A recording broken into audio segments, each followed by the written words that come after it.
Hello guys, musta pa kayo? Budget ulam tayo ngayon. Meron ba kayong Lucky Me, luncheon meat, at itlog? Paano natin ito pasasarapin?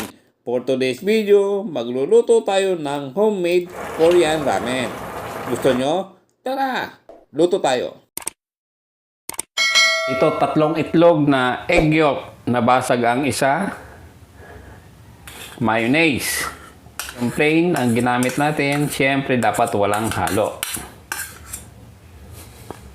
Ito yung ingredients ng Lucky Me. Ilagay na natin to.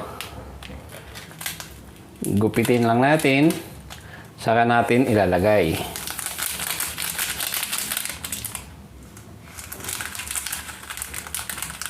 Ayan.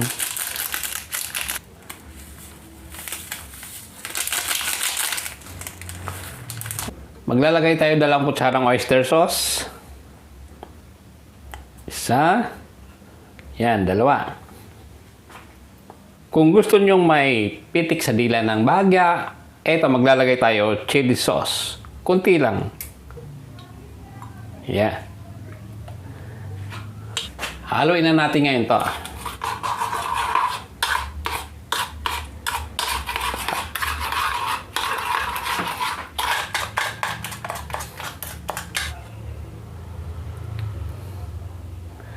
Okay, pwede na to. Ito na yung ating Korean luncheon meat. Buksan na natin to. Madali lang buksan. Okay. Tataktak natin. O, di ba? Dali lang, oh. I-slice natin ngayon ito ng maninipis.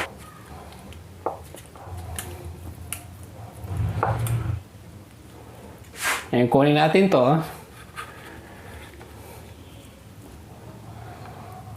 Maglalagay na tayo ng ating mantika sa ating kawali dahil tayo ay magpiprito na nung ating luncheon meat. Lagay na natin to. Kailangan i-toasted natin ng konti para dagdag flavor na rin. Tignan natin kung pwede na siyang baliktarin. Siguro slightly brown na yan. Medyo brown na siya na konti. Baliktaran natin lahat.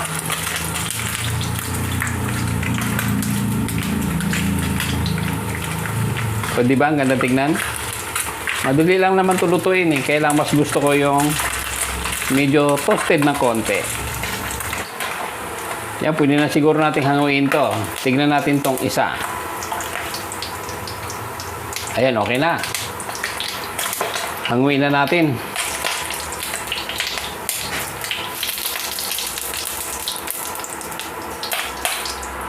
Lalagay na tayo ng tubig. Bali, sa isang pack, 3 cups.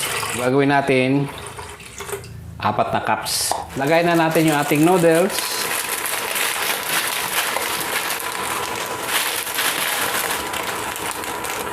Lulutuin lang natin to.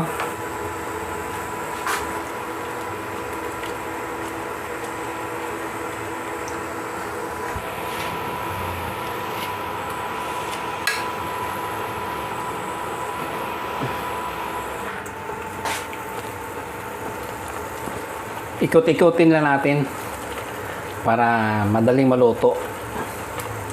Ayan, nahilo na yung noodles. Iikot natin. Tignan natin kung luto na to.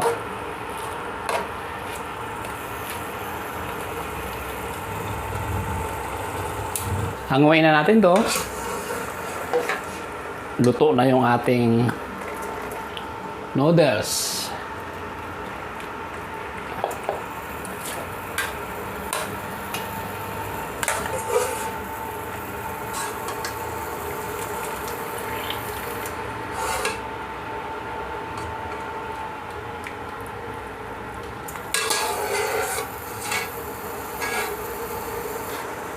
Ilagay na natin yung ating minix na egg yolk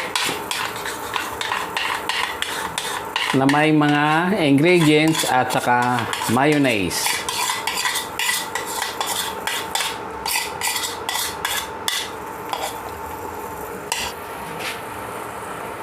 Ayun, haluin natin.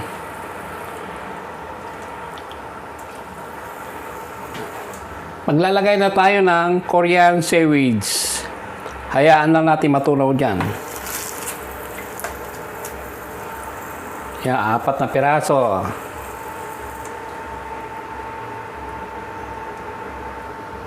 Lagay na natin yung ating noodles.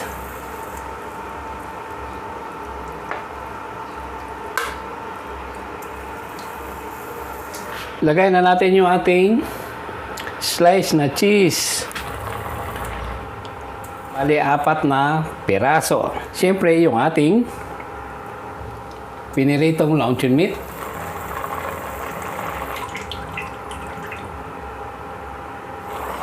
Yan, 4 na piraso. Lagay natin sa gilid yung ating Korean seaweeds. Lagyan din natin dito sa kabila. Lagyan pa natin ng 2 piraso dito.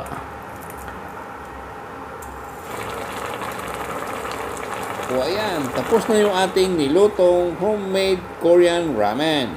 Pang merienda na, pang ulam pa. That's it.